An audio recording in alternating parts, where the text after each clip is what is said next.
Bien, vamos a continuar entonces con el estudio del libro de Vayikra, con el estudio del libro de Levítico, y estudiamos en el capítulo 13, estudiamos las leyes acerca de la lepra. Haciendo un pequeño resumen para recordar un poquito, aquellos que quizás no estuvieron aquí, acuérdense, decíamos que lo que aparece en nuestras Biblias como lepra, no se refiere a la enfermedad que hoy se conoce como tal. La palabra hebrea es la palabra hebrea tzara, que implica otra enfermedad. Entonces todos los rabinos coinciden, y la evidencia bíblica e incluso médica que vimos es que está hablando de otro padecimiento, ¿no? Que no lo excluye específicamente, que pudiera ser una manifestación como lo que es la lepra hoy, pero que el tzarat era una manifestación de Dios que se daba pues en la piel, ¿no? Eran enfermedades cutáneas principalmente, como una forma de disciplina, como una forma de que aquel que estuviese viviendo en pecado o simplemente ser probado por Dios hiciera teshuvah, hiciera un arrepentimiento genuino. Y vimos todo el proceso justamente, ¿no?, que se llevaba a cabo, de que terminaba en el aislamiento, ¿no? En el caso de que el diagnóstico que daba el sacerdote fuera adverso, fuera positivo con respecto a esta enfermedad llamada tzarat, y entonces pues tenía que ser exiliado esa persona.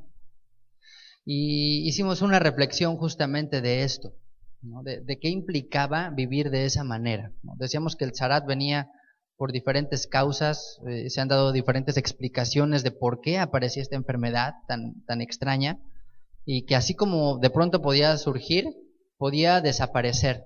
O sea, Dios podía revertir ese proceso de la noche a la mañana.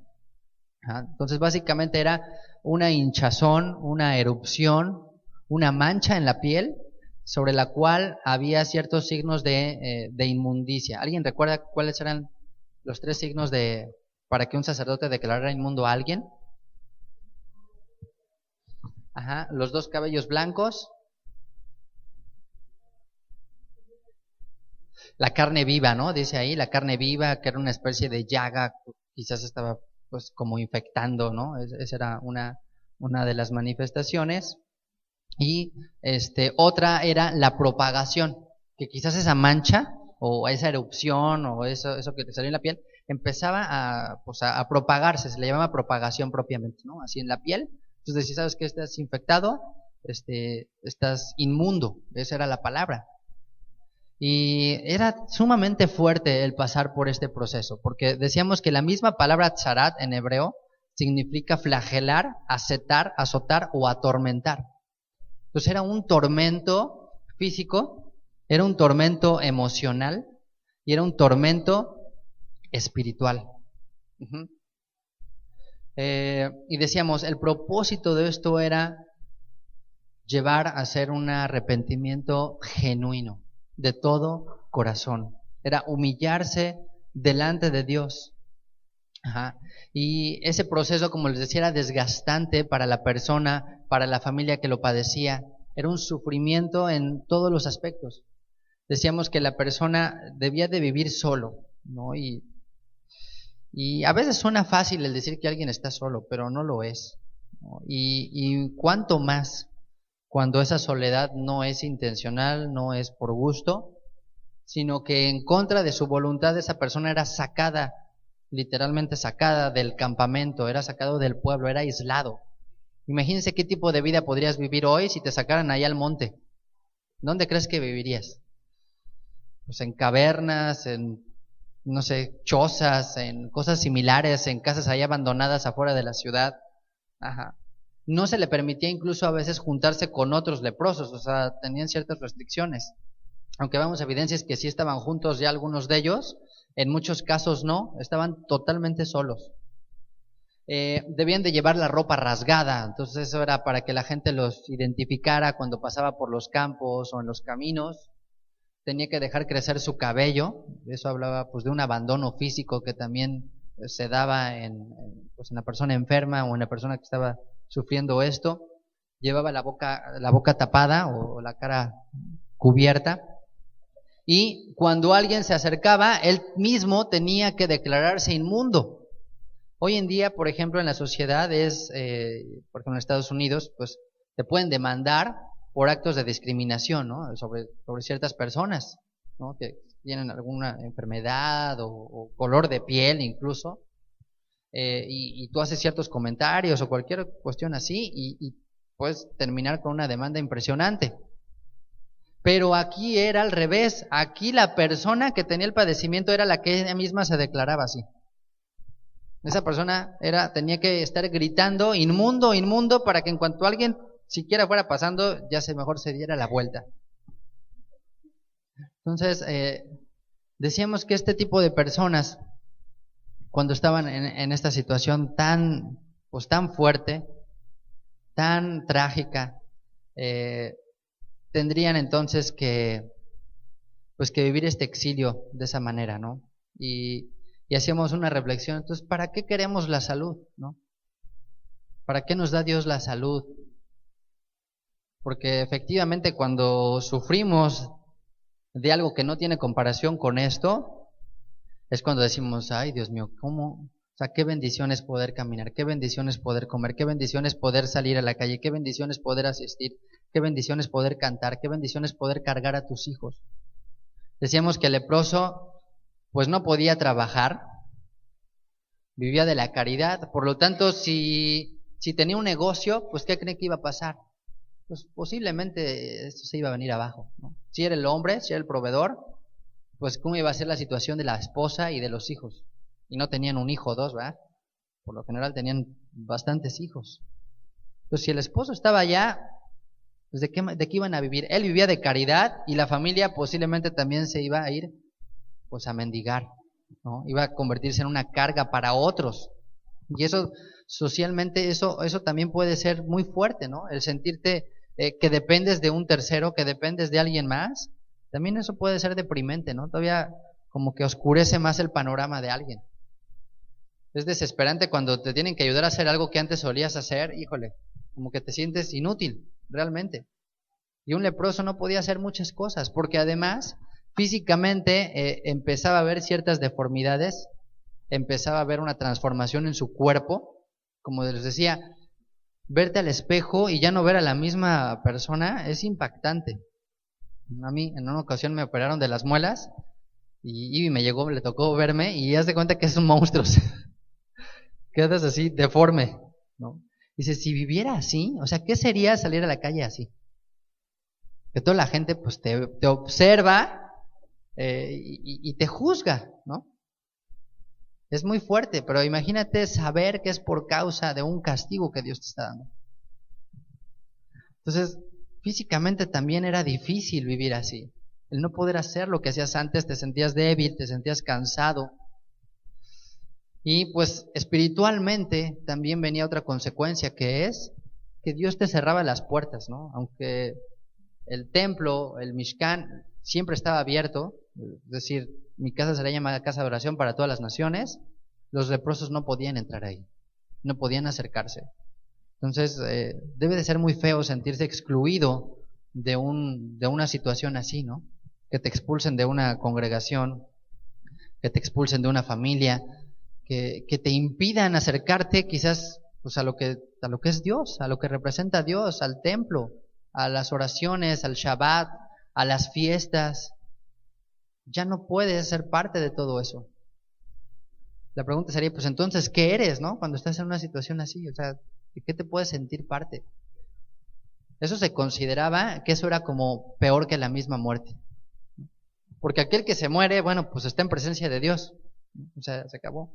Pero aquel que pasa una vida así, de soledad, de sufrimientos físicos, de aislamiento espiritual y de aislamiento emocional, de saber pues, que no puedes volver a cargar a tus hijos, no les puedes dar la mano, no puedes tocar a tu esposa, no puedes tener intimidad con ella, no puedes hacer nada por ellos. Ver crecer a tus hijos, si acaso así, pues yo creo que a lo lejos, y eso si no lo cachaban, porque si los leprosos se metían a la ciudad, los podían matar. O sea, los expulsaban, no era algo que, bueno, tú quédate en el rincón y todos los demás aquí, o sea, no era así. Te sales de la ciudad. Entonces, ese aislamiento, además que tenía en todos estos aspectos, pues buscaban humillar el corazón del pecador. Pero yo les decía, esto que es tan fuerte, aún así es muestra de misericordia de Dios. ¿Por qué? Porque mejor en esta vida y no en el mundo por venir. O sea, mejor sufrir aquí que sufrirla en serio allá, cuando el Mesías regrese. Porque ahí sí se nos van a cerrar las puertas de todo. Y dicen por ahí algunos rabinos que así como el cuerpo fue cómplice para hacer cosas buenas, también es cómplice para hacer cosas malas. Y así como se dice que se nos dará un cuerpo nuevo para la eternidad, para esos 1000 años, también se dará un cuerpo nuevo para los sufrimientos. Para que te alcance, ahora sí, a cubrir todo lo que hiciste, ¿no? Para que el cuerpo no se consuma, porque si yo te dijera, mira, pues todo lo mal que hizo Hitler, pues pum, ya no sufrió, ya ahorita ya no siente nada. Ay, como que cualquiera diría, oye, a ver, espérame, o sea, pues cuál es el sentido de justicia, ¿no? Hago lo que sea y ya me muero, pero no sufro después. Pues ahí también podría ser cuestionable. Entonces algunos dicen que sí, todos vamos a tener un cuerpo nuevo, todos vamos a ser revestidos de una nueva investidura, de un nuevo cuerpo, unos para vida eterna y otros para sufrimiento eterno. Entonces, pues para que no se consuma el cuerpo, imagínense, se va a estar ahí regenerando para sufrirlo. Entonces, mejor en este mundo que en el Olam Abba.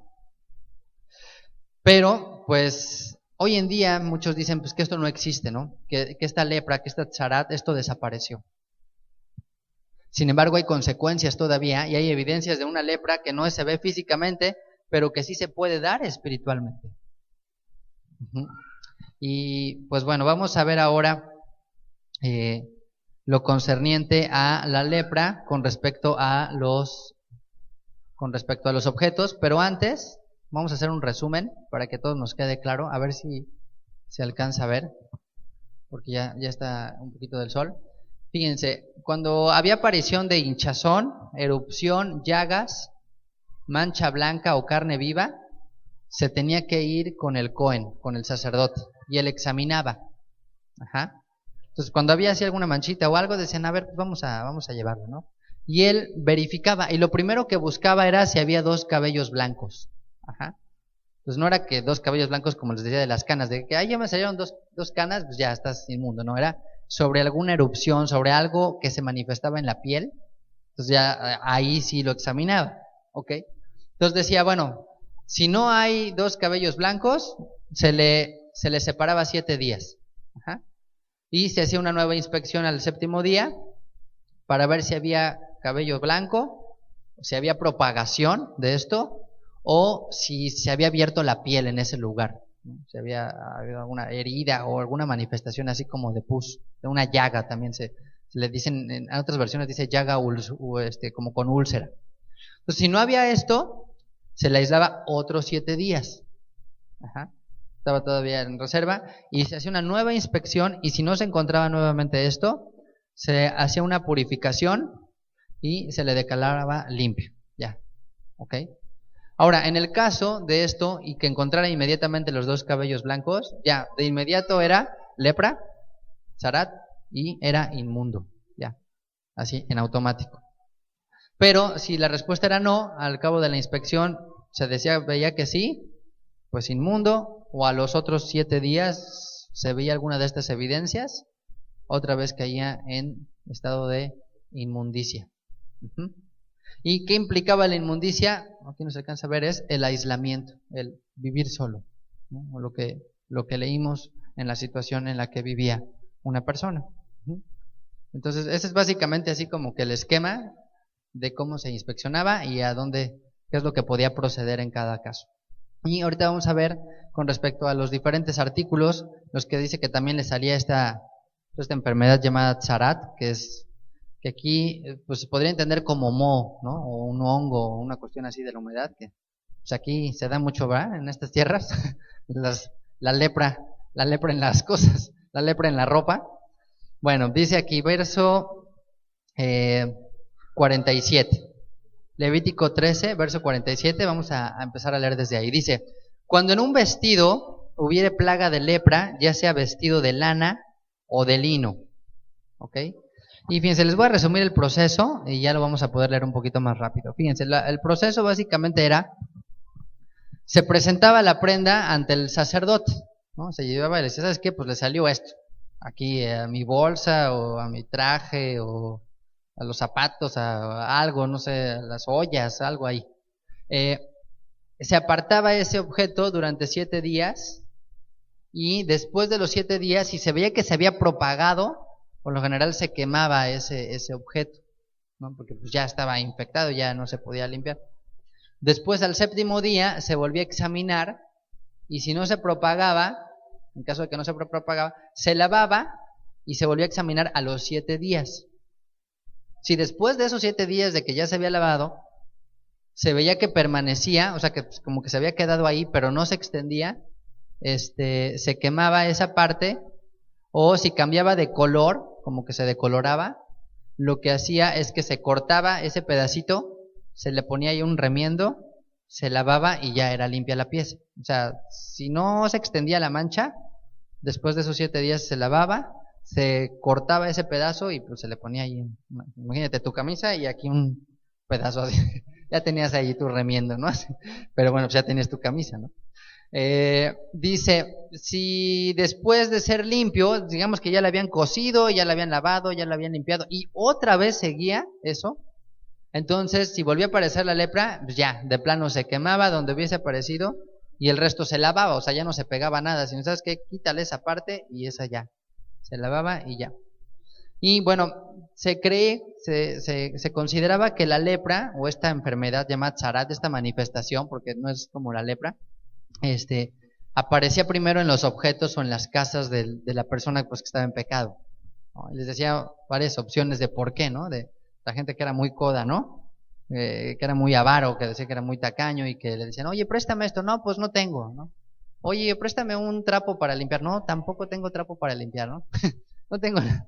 Y al ratito les haría lepra todas las cosas que no había querido dar o prestar y decía, pues ahí está, no, que no tenías, ándale, por andar así de avaro, le salían esas cosas, ¿no? Y bueno, pues a veces llega a pasar, ¿no? O sea, ya llega a pasar que por cerrar nuestro corazón, Dios nos juzga también, ¿no? La lección de este tipo de cuestiones materiales es que Dios también nos juzga a través de esas situaciones.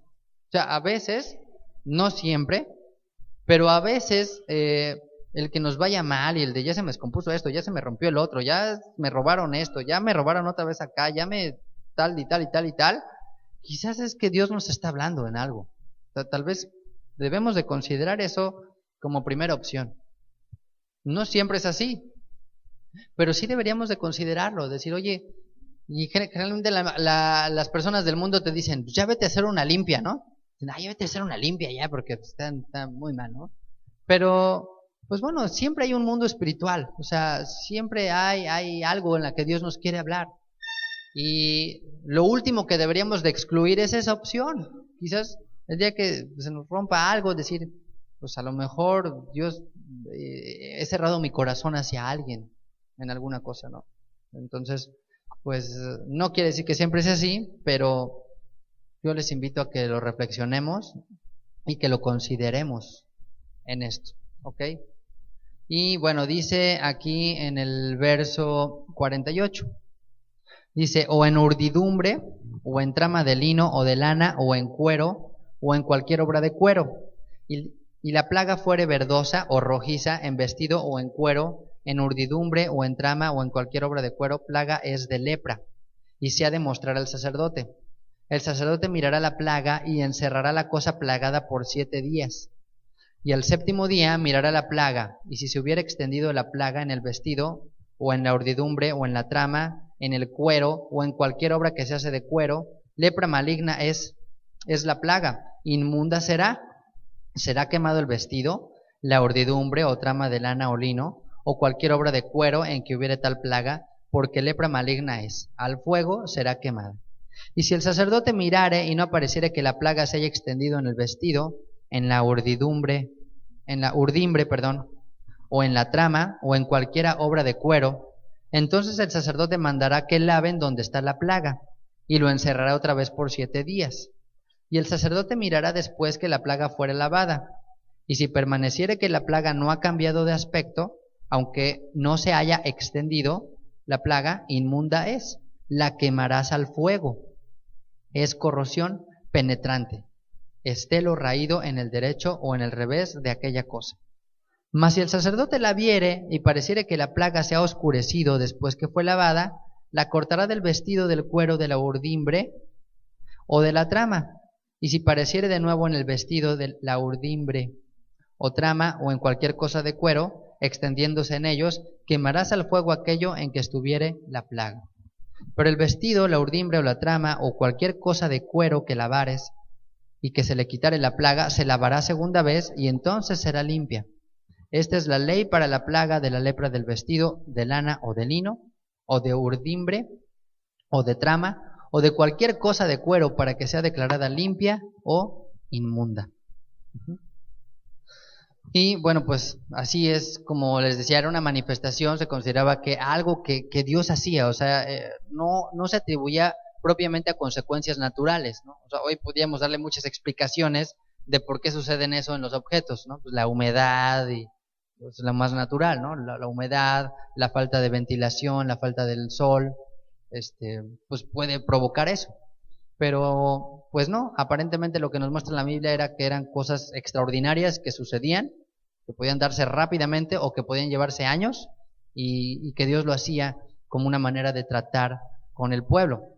Y un poco de conclusión de este tema, me impresiona mucho cómo pues cuando salía una mancha, ¿no? Por ejemplo, de alguien y estaba 7 días aislado, ¿no? Estaba ahí una semana, que les decían, pues no era de vacaciones, era aislado así, en una situación fea.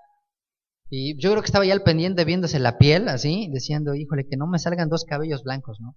Porque si amanecía y veía 2 cabellos, decía, ya fue. O sea, ya cambió mi vida para siempre. Porque se consideraba que la lepra era incurable. Esa era de las cosas más temibles. Y les decía que Dios controla el destino de la gente al punto que dependemos de 2 cabellos, ¿no? ¿Has imaginado eso? Que tu vida dependa de 2 cabellos, o sea, son 2 cabellos, son 2 pelos, o sea, ¿qué importa 2 cabellos? Se te caen y pues te vuelven a salir, ¿no? Sobre todo los que estamos muy velludos, ¿no? Pero de 2 cabellos depende tu futuro. Yeshua dijo que a veces nos afanamos de cosas así impresionantes o tan tontas. Dice, cuando no puedes añadir un codo a tu estatura, ni puedes hacer blanco o negro uno de tus cabellos, ¿te acuerdan? El leproso, o este hombre, no podía hacer nada para revertir eso, no podía teñirse, ¿no? Así de, ay, voy a llegar con el sacerdote, me he hecho Just for Men aquí, y mira, ya me sanó Dios, ¿no? O sea, es milagro, ¿no? Porque había una mancha ahí, y porque tenía que pasar otros 7 días. Entonces no era así de simple. Entonces, imagínate depender de eso. Y eso le podía pasar en cualquier instante de tu vida, en cualquier etapa, a un hombre o a una mujer, incluso a niños, les podía, como un juicio a Dios, o sea, podía darse, aunque no hay evidencias de eso, siempre es en caso de adultos, ¿no? Pero podía suceder cualquier cosa. Entonces esto creo que nos hace reflexionar y decir, oye, a veces me afano de cosas tan simples, pero de Dios depende nuestro destino, de Dios depende nuestra vida, de verdad. Ahora sí que nuestra vida depende de 2 cabellos, ¿no? Y Él es el que los controla. Entonces, bueno, pues fíjense, dice en el capítulo 14, vamos a ver ahora cómo se realizaba la purificación. Y es muy interesante justamente este proceso ahora. Ya vimos como que la parte así fuerte, ¿no? Pero ahora viene el supuesto caso de que un hombre, una mujer, de pronto pudiese ser sanado, ¿no? Supongamos que un leproso estaba aislado y de repente veía signos de esa inmundicia que habían desaparecido, que ya no había propagación, que a lo mejor pues ya su piel estaba normal, o ya no estaba la carne viva, ¿no? O quizás ya los cabellos ya habían vuelto otra vez al color habitual. Entonces de inmediato se llamaba al sacerdote. Y es muy particular el proceso de limpieza del leproso. Fíjense, el Midrash dice, está más allá de nuestra comprensión la fuerza mística de las acciones del Creador. Dice que el Creador ordenó para la purificación del leproso. Como diciendo, Pues la verdad es que no entendemos por qué se hacen así las cosas. Pero nosotros tenemos mucho más luz o un poco más de luz cuando lo vemos justamente en la perspectiva del Mesías, de Yeshua. Por eso nos tenemos que sentir bienaventurados y bendecidos de poder ver esto como con un espejo al lado y poder ver qué refleja. Y es increíble. Dice el verso 1, habló el Señor a Moshe diciendo, esta será la ley para el leproso. Cuando se limpiare, será traído al sacerdote y éste saldrá fuera del campamento, o sea, el sacerdote, lo examinará y si ve que está sana la plaga de la lepra del leproso, el sacerdote mandará luego que se tomen para el que se purifica 2 avecillas vivas limpias, madera de cedro, grana e hisopo. Y mandará el sacerdote matar una avecilla en un vaso de barro sobre aguas corrientes. Después tomará la avecilla viva, el cedro, la grana y el hisopo, y los mojará con la avecilla viva en la sangre de la avecilla muerta sobre las aguas corrientes. Y rociará 7 veces sobre el que se purifica de la lepra, y le declarará limpio, y soltará la avecilla viva en el campamento. Al leproso se le llama metzorá. O sea, aquel que ha sido afectado por el tzara, se le llama metzorá. Y este proceso, como vemos, tenía ciertas peculiaridades, ¿no?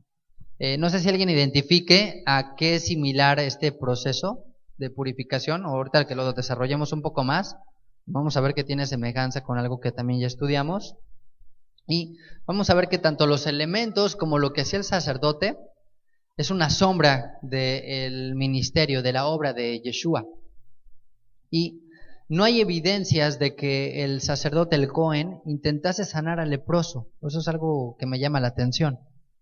O sea, no hay ningún precepto, en el caso de alguien que adquiriera este tipo de infecciones, en el que diga, bueno, el sacerdote le untará y le mandará ahí tomarse sus jugos de herbolaria o sea, no había nada de eso.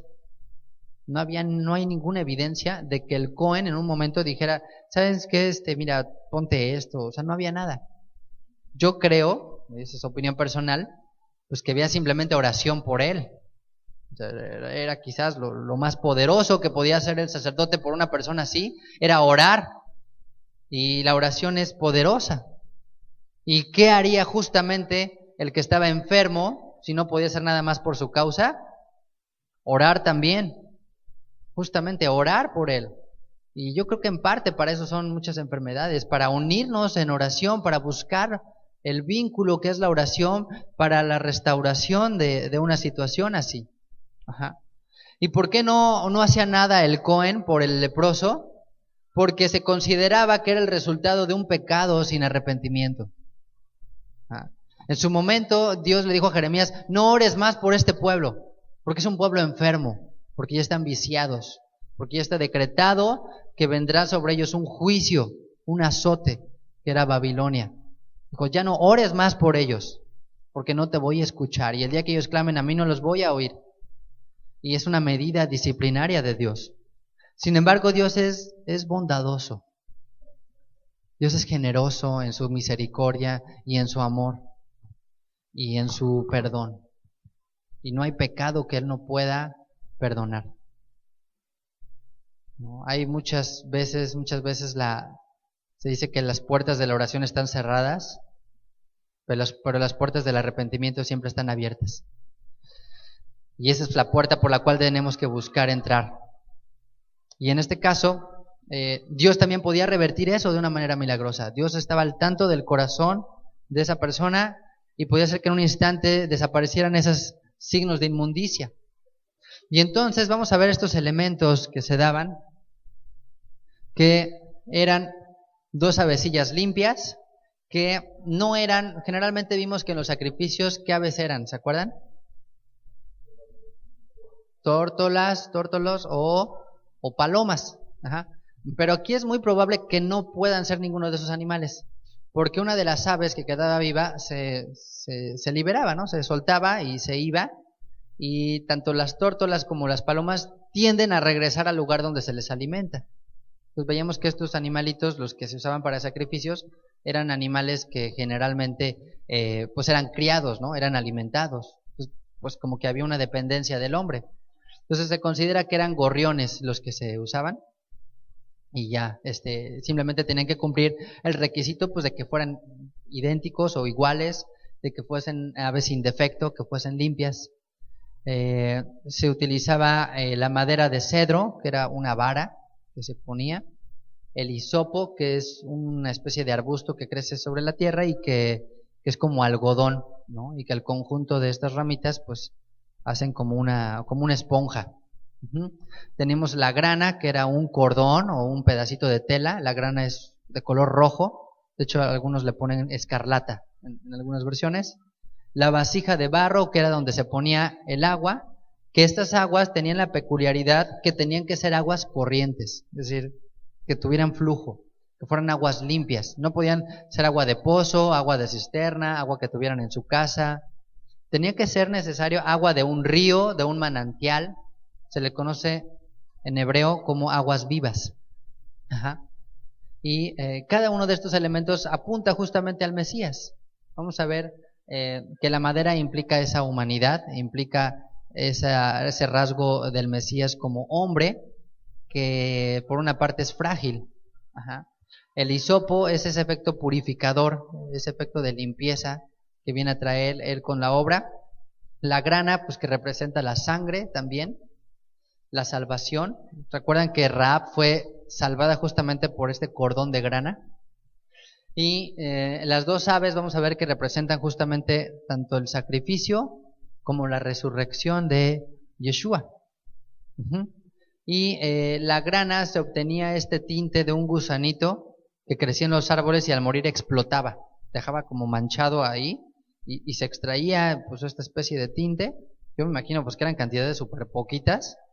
Yo creo que tenía que ser una matazara de gusanos. Y era muy caro, o sea, esto era muy cotizado, era muy raro poder tener la escarlata o la grana por lo difícil que era extraerlo. Y es el símbolo, como les digo, de redención y del precio que se tuvo que pagar incluso.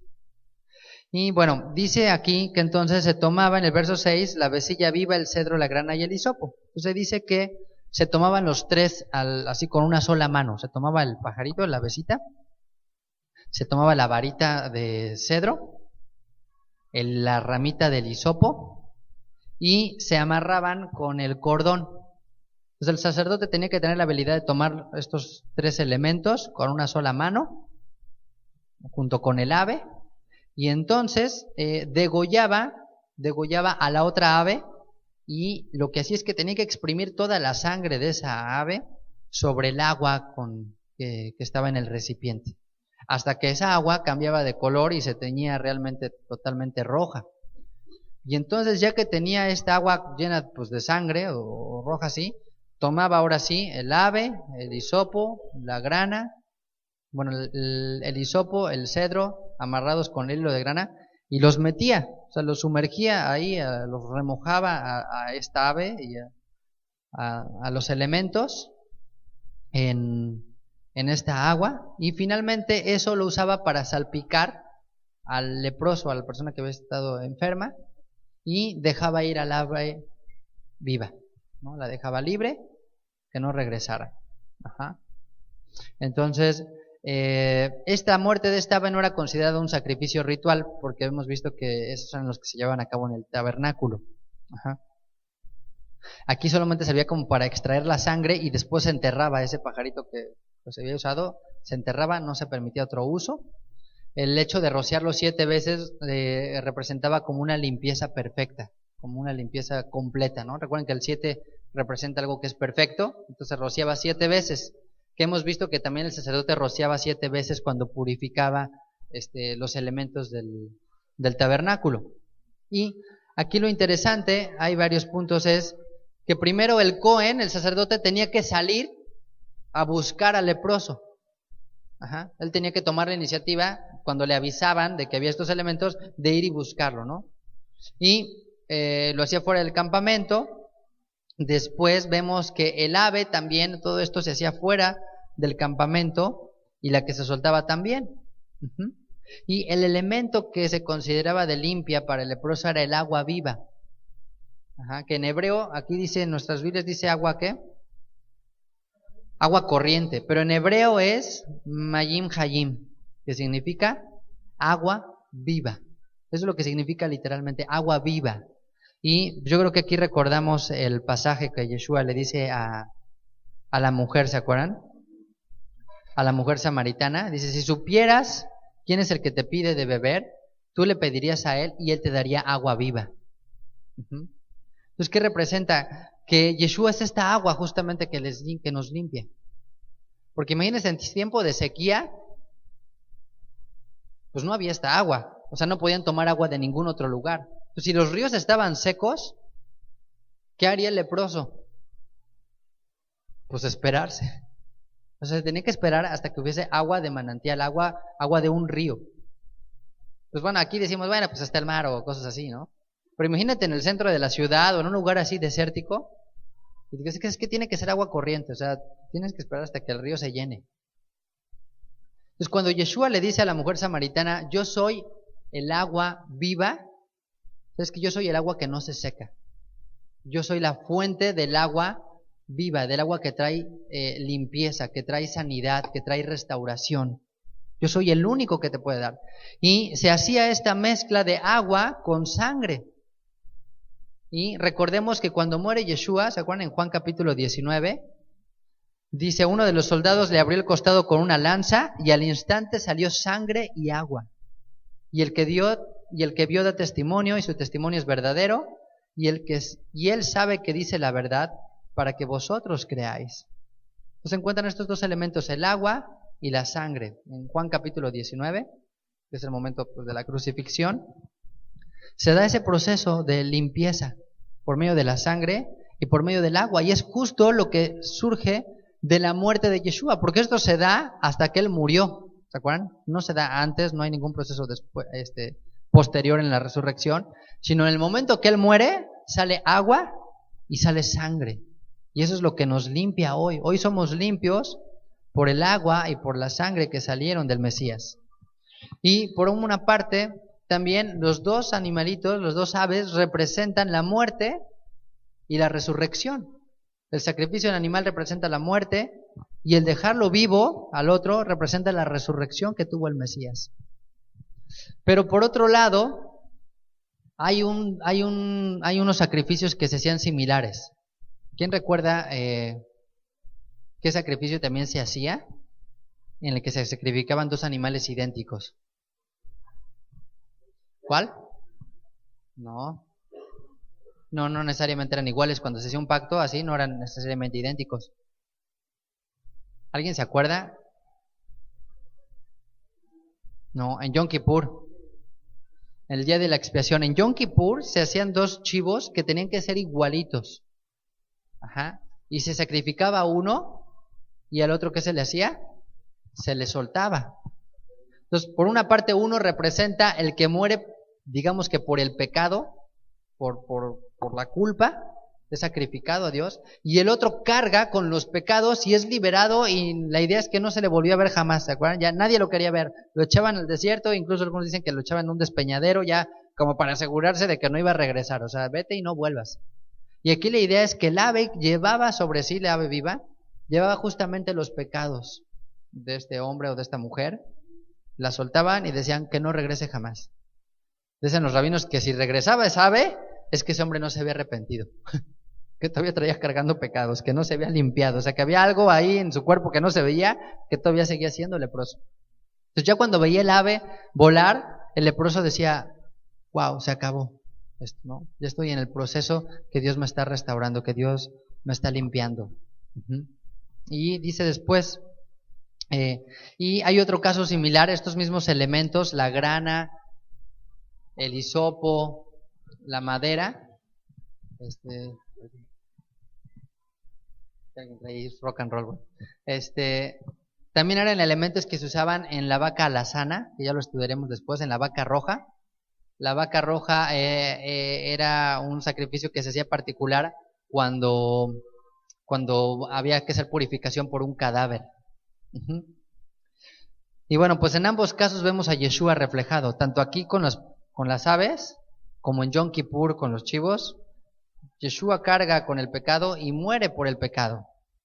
Y lo mismo sucede, Adán y Eva como que vivieron algo así. Adán y Eva murieron, o sea, fueron exiliados, fueron aislados por el pecado, pero algún día regresarán. Y aquí estamos viendo el proceso de regresar. Y en base a esto, a todos estos elementos, nos hace pensar justamente, ¿no?, en lo que hizo Yeshua por nosotros. Que Él cargó sobre sí nuestras enfermedades, nuestras dolencias, nuestros pecados. Y esto se refleja en ciertos pasajes del Tanaj. En el Antiguo Testamento hay pasajes que hablan acerca de un Mesías sufriente, humilde, ¿no?, que vendría en un pollino, en un asno, y que vendría a sufrir y que vendría a dar su vida, que sería muerto. Y por otro lado, un Mesías reinante. Y empezó a surgir la disputa en los rabinos de, bueno, ¿cómo vamos a reconciliar estos dos pasajes? Por un lado dice que sufre y que viene a cargar con las enfermedades, y por otro lado dice que viene a reinar.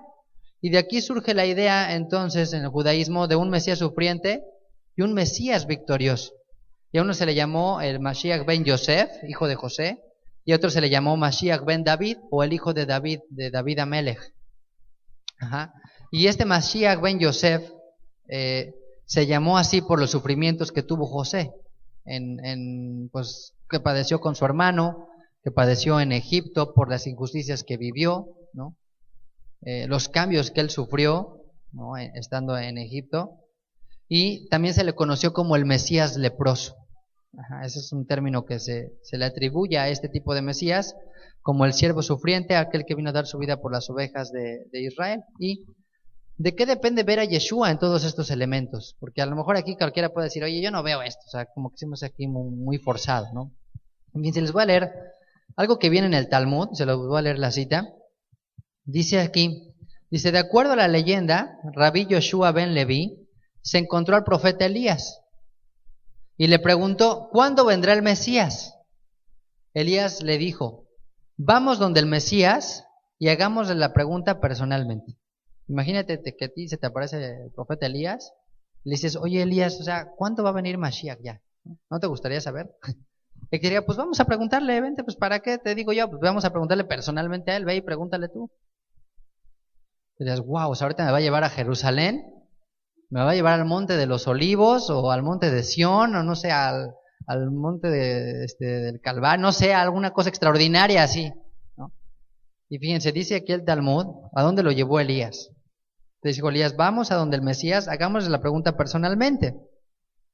Y lo lleva y dice, el Mesías estaba sentado entre los pobres leprosos. Pues sí, ¿dónde estaba? Estaba fuera de la ciudad, estaba exiliado, estaba pues, en donde no podía estar con los demás. Eso dice el Talmud, eso lo leen hoy los judíos, eso lo saben.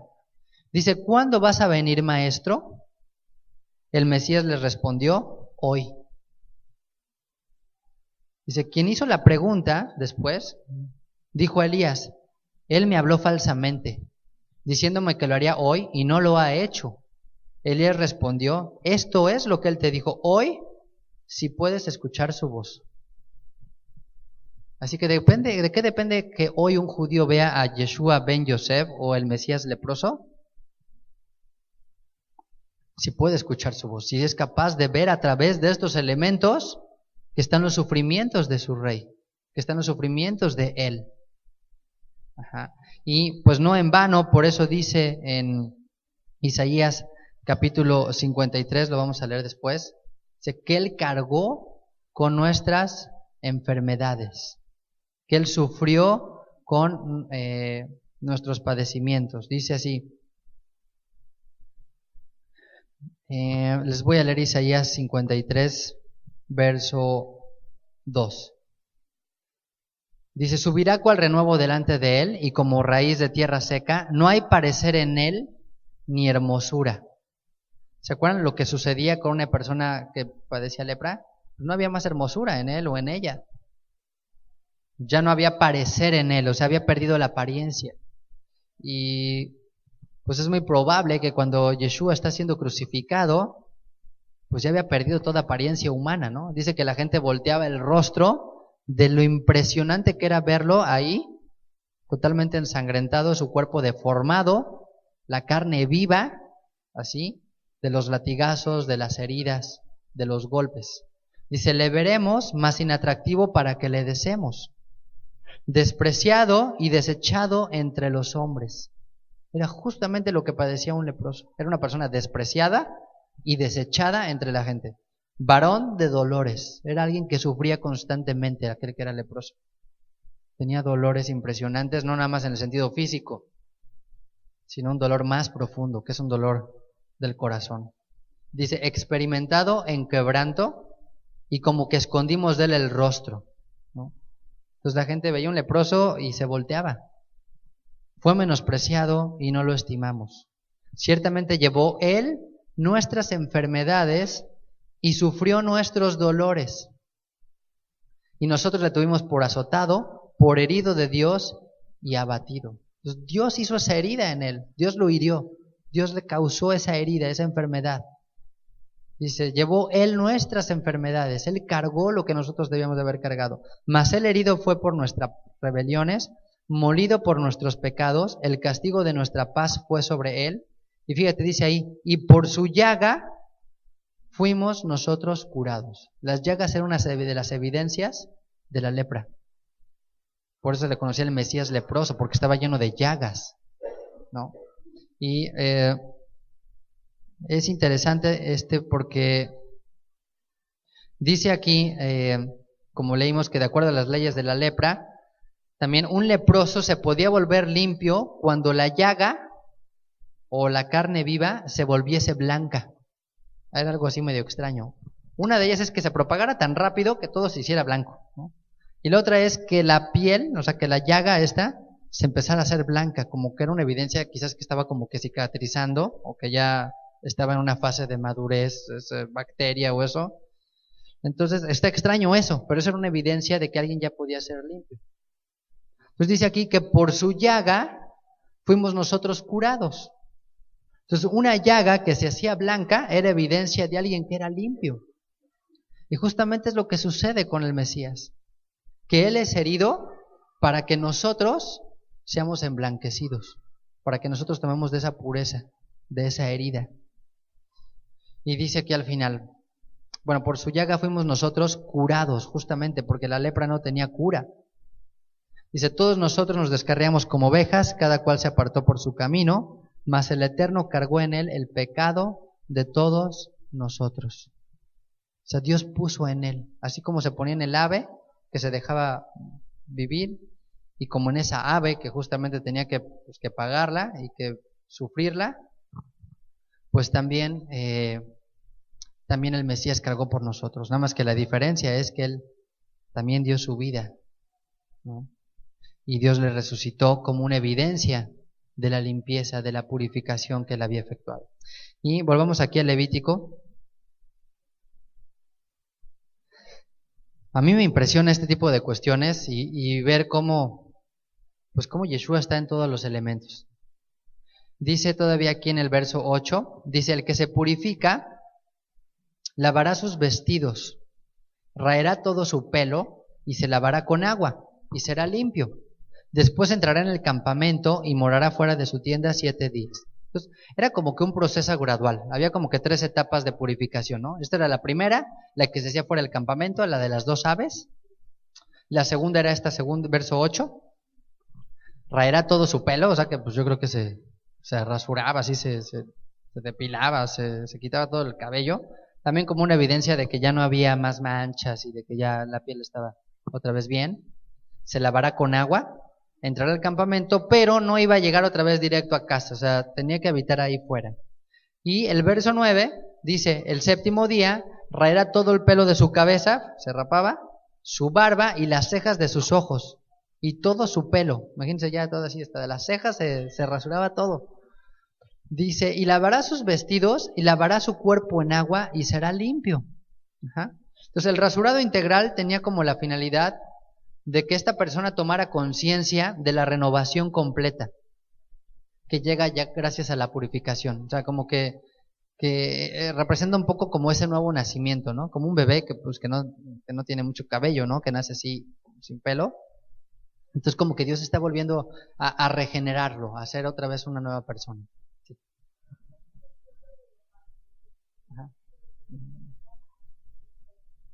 Me dicen que ¿por qué se usa tanto el 7? Yo creo que el 7 justamente tiene que ver con un proceso completo, con algo que se completa, como un ciclo. Ajá. O sea, como que son ciclos de 7. Y bueno, dice verso 10, el octavo día, el día octavo, y aquí es justo donde ahora sí viene el proceso de el sacrificio ritual de la purificación. Con este vamos a cerrar. Dice, el día octavo tomará 2 corderos sin defecto y una cordera de 1 año sin tacha, y 3 décimas de efa de flor de harina para ofrenda amasada con aceite y un log de aceite. Entonces, bueno, había 2 posibilidades, ¿no? Estos son los elementos que se llevaban para el sacrificio de la limpieza de la lepra. Un cordero como sacrificio por Asham, que es el de la culpa, una oveja por Hatat, que es por pecado, un cordero por Olá, que es holocausto, y 3 medidas de harina por cada cordero, y con aproximadamente como un cuarto de aceite, ¿no? Algunos dicen que es casi un tercio de aceite. Esos serán los elementos, ¿ok? Así que vamos a verlo, dice ahí el verso 11. Bueno, dice el octavo día, ¿no? Entonces justo al octavo día se daba ese momento, porque decíamos que el 8 es el número de ¿qué? Como de milagros, ¿no? O sea, el 8 es como el número que representa el milagro, lo que trasciende lo físico. Entonces, la sanación de un leproso era algo extraordinario, era un milagro. O sea, es como si hoy alguien se sana de, no sé qué enfermedad es incurable, a ver. Pues del SIDA, ¿no? El SIDA es incurable. Entonces, o sea, si alguien de repente dice, ya no tiene SIDA, o sea, pues es algo así, es un milagro, ¿no? Entonces, por eso dice, al octavo día tomará esto, ¿no? Dice, verso 11, el sacerdote que le purifica presentará delante del Eterno al que se ha de limpiar con aquellas cosas a la puerta del tabernáculo de reunión. Tomará el sacerdote un cordero y lo ofrecerá por la culpa, con el log de aceite, y lo mecerá como ofrenda mecida delante del Eterno. Degollará el cordero en el lugar donde se degüella el sacrificio por el pecado, y el holocausto en el lugar del santuario, porque como la víctima por el pecado, así también la víctima por la culpa es del sacerdote, es cosa muy sagrada. El sacerdote tomará de la sangre de la víctima por la culpa, y la pondrá el sacerdote sobre el lóbulo de la oreja derecha del que se purifica, sobre el pulgar de su mano derecha, y sobre el pulgar de su pie derecho. Asimismo, el sacerdote tomará del log del aceite y lo echará sobre la palma de su mano izquierda, y mojará su dedo derecho en el aceite que tiene en su mano izquierda, y esparcirá del aceite con su dedo 7 veces delante del Eterno. Y de lo que quedare del aceite que tiene en su mano, pondrá el sacerdote sobre el lóbulo de la oreja derecha del que se purifica, sobre el pulgar de su mano derecha y sobre el pulgar de su pie derecho, encima de la sangre del sacrificio por la culpa. Y lo que quedare del aceite que tiene en su mano, lo pondrá sobre la cabeza del que se purifica, y hará el sacerdote expiación por él delante del Señor. Ofrecerá luego el sacerdote el sacrificio por el pecado, y hará expiación por el que se ha de purificar de su inmundicia. Después degollará el holocausto, y hará subir el sacerdote el holocausto y la ofrenda sobre el altar. Así hará el sacerdote expiación por él, y será limpio. Entonces, este era el proceso, llevaban estos elementos, y el leproso se quedaba allá en la puerta, o sea, no podía entrar, si hasta aquí llegas. Entonces ya llegaba el sacerdote, tomaba el animal, que era el primero por la culpa, hacía el sacrificio, y de esa sangre la ponía en la oreja derecha, en el pulgar y en el pulgar del pie, que representan, ¿se acuerdan? El oír, las acciones y el caminar. Que ahora dice, ¿sabes qué? Ahora debes de estar consagrado. ¿Qué representaba esto para el leproso? Pues es una segunda oportunidad. O sea, Dios te está dando una segunda oportunidad en la vida, aprovéchala. Aprovecha y justifica que Dios te ha sanado. ¿En qué? En lo que escuchas, en lo que haces, en tus acciones, que es las manos, y en lo que caminas, en dónde andas. Porque si no, pues te puede venir algo peor. Y el aceite que representa el Espíritu es justamente eso. Porque necesitamos el Espíritu de Dios para santificarnos. Así que ahora esta persona no nada más es restaurada a la sociedad, sino es restaurada para Dios. Ahora es consagrada para Dios. Ahora es una persona que es llamada a vivir para Dios. Y esto nos hace pensar, imagínate lo que sería para el leproso escuchar estas palabras. cuando ya después de los sacrificios y después de todo esto le dijeran, ¿sabes qué? Eres limpio. O sea, ya a partir de ese momento ya le dice, ¿sabes qué? Regresa a tu casa, busca a tu familia, busca a tus hijos, ya puedes entrar de vuelta otra vez. O sea, imagínate qué sentiría eso. Y yo te pregunto, ¿tú crees que Dios te ha dado alguna segunda oportunidad en la vida? ¿Consideras que Dios te ha dado una segunda oportunidad? Yo la verdad les puedo decir que sí. Digo, nunca he tenido un accidente grave ni una enfermedad así, pero simplemente por los pecados que hemos hecho, hoy tendríamos que estar exiliados, hoy tendríamos que vivir como leprosos, no mereceríamos tener hijos, no mereceríamos tener una familia, no mereceríamos tener una congregación. Y Dios nos ha dado muchísimo más que eso.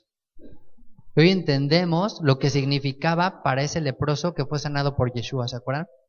Que dice que se postra delante de él y dice, si quieres, tú me puedes hacer limpio. Tú puedes hacer el que me purifica, tú puedes hacer que me limpia. O sea, hay una restauración física, hay una restauración emocional en la persona, el volver a ser parte de algo, de alguien, y una restauración espiritual. Ya podía entrar al Mishkan, podía celebrar las fiestas, podría vivir en comunidad una vez más. Y creo que también así entendemos más lo que hizo Yeshua por nosotros, porque Él se hizo leproso por nosotros. Él cargó nuestras enfermedades, Él se exilió, Él por eso muere fuera del campamento. Porque Él fue expulsado por nuestros pecados. Así como Adán y Eva fueron expulsados del Edén por su pecado y algún día regresarán, el Mesías tuvo que ser expulsado y morir fuera. Y yo creo que también nos hace pensar que a Dios le duele en su corazón cuando una persona está fuera, ¿no crees? Tristemente a veces, pues ya que estás adentro, pues la verdad no valoras eso. A lo más, pues ahí de repente te acuerdas. Pero yo creo que el corazón de Dios se duele cuando alguien está fuera del campamento, porque quiere decir que está exiliado, porque quiere decir que hay una muerte espiritual en esa persona. Y ¿sabes qué? Hoy los que no están aquí, no me refiero físicamente, los que están allá afuera están muertos espiritualmente. Están como leprosos. Y no pueden entrar. Muchas veces, aunque quieran, no pueden entrar. Y tristemente, a la gente que busca acercarse, justamente los de las congregaciones son los primeros que a los que, como que sabes que tú para afuera, tú estás leproso, tú estás inmundo. O sea, como que queremos gente que ya esté perfectamente sana, ¿no? Pero de ahí viene el llamado de Yeshua cuando dice, ve y búscalo, ve por él. Tú ve y acércate a él. Tú ve y hazle saber que hay sanación y que hay salvación y que hay provisión de parte de Dios para sanar toda enfermedad y todo pecado. Y que no tiene que vivir allá afuera y que no tiene que vivir exiliado y que no tiene que vivir en la soledad. Que lo único que quizás tenga que hacer es que arrepiéntete, porque la provisión está dada. La provisión está dada. Lo único que tiene que hacer que es arrepiéntete de todo corazón. Ese es el único camino. Dijo Yeshua, si no os arrepentís, todos pereceréis igualmente. Ese fue el primer mensaje que dio Yeshua. Y a veces eso hace falta hacerles saber eso a las personas. Que no hay problema, que Dios está con los brazos abiertos, que Dios ha puesto un sacerdote para examinarnos, para limpiarnos y para recibirnos nuevamente en casa. Pero pues, ¿quién ha de ir por ellos? ¿No? ¿Quién ha de ir a predicar esas buenas nuevas? Pues tendríamos que ser nosotros. Porque hay mucha gente que se ha excluido a sí misma porque no se siente digna por los pecados que ha cometido. Pero todo este proceso de los sacrificios de las ovejas tenía como el propósito restaurar también la mente del pecador y darse cuenta que Dios está cubriendo y está limpiando todo lo que hizo en el pasado. Y ese es el proceso de los sacrificios. El proceso de los sacrificios es traer una restauración y restaurar justamente lo que hiciste mal y dejar lo que hiciste atrás. Por eso el hisopo que se usó con la sangre en Egipto, es decir, ¿sabes qué? Olvídate ya lo que pasó atrás. Dios ya te perdonó, Dios ya te limpió. Tú ya eres una nueva persona, tú ya eres limpio. Por eso se rasuraba. Porque sabes que estás como que empezando otra vez. Dios va a hacer un proceso nuevo en ti. Y por otro lado, también nos habla de buscar a Dios en misericordia, buscar tener compasión de aquellos que están sufriendo, de aquellos que a lo mejor no están aquí hoy por una enfermedad, de aquellos que no están aquí por algún padecimiento, y de ir por la gente que esté enferma también. Y bueno, pues eso es algo que Dios ha hablado pues al corazón de mi esposa y del mío, justamente de acercarnos a esas personas, y pues nosotros quisiéramos orar por siempre por alguien que se encuentre en esa situación. Y yo les voy a pedir que antes de irse tomen alguna de las tarjetitas que puse ahí, que es una tarjeta con nuestro teléfono y con nuestros datos, para que si necesitas oración, consejería, o quizás estés enfermo o conoces a alguien que esté enfermo, a mí me gustaría mucho orar por esas personas, me gustaría mucho acercarme por ellos. Pero también, como dice aquí la Torá, la gente iba a buscar al Cohen, ¿se acuerdan? La gente iba a buscar al sacerdote porque, pues ahora sí que no somos adivinos, ¿no? Como los doctores, ¿no? Pues si no vas al consultorio, pues no te vas a sanar así si no sabe. Entonces, yo les invito a que antes de irse tomen una tarjeta, ahí está mi teléfono, y que cuando haya una necesidad así, no, ahora sí que no se esperen a que yo vaya, que me llamen, y a mí me va a dar muchísimo gusto el poder orar por cualquier necesidad que ustedes tengan, y por acercarnos a Dios de esa manera, ¿sí? Pues oramos y le damos gracias a Dios de que tengamos salud, de que podamos estar juntos, de que podamos convivir, y de que Dios no nos ha pagado conforme a nuestros pecados. Dios nos ha dado medida por medida, porque si fuera así, ahora sí que ¿dónde estaríamos hoy? Y si consideras que Dios te ha dado en la vida una segunda oportunidad, yo te digo, aprovéchala hoy. Aprovecha hoy esa oportunidad.